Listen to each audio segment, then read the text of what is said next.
விசுவாசி தான் கீழ்ப்படிவான். அவிசுவாசி என்ன பண்ண மாட்டான்? கீழ்ப்படிய மாட்டான். இப்படி சொல்லலாமா? நல்லவன் தான் என்ன பண்ணுவான்? கீழ்ப்படிவான். கெட்டவன் என்ன பண்ண மாட்டான்? கீழ்ப்படிய மாட்டான். அவன் கெட்டவன். கெட்டவன் கீழ்ப்படிய மாட்டான், நல்லவன் கீழ்ப்படிவான். ஏன்னா நல்லவங்களுக்கு விசுவாசம் இருக்கும், கெட்டவங்களுக்கு விசுவாசமே இருக்காது. இப்போ கை தூக்குங்க, நல்லவங்கள்லாம் கை தூக்குங்க. பின்ன நல்லவங்கன்னா நல்லவங்க தான். நல்லவங்களாக இருக்கிறதுனால தான் என்ன பண்ணிக்கிறோம்? ஆலயத்துக்கு வந்திருக்கிறோம். கெட்டவங்க ஆலயத்துக்கு வரமாட்டாங்க.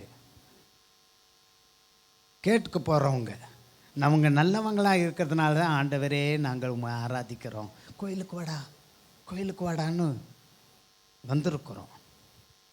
நல்லவங்களாக மாறுறதுக்காகத்தான் நாம் தேவனுடைய ஆலயத்துக்கு வந்திருக்கிறோம்.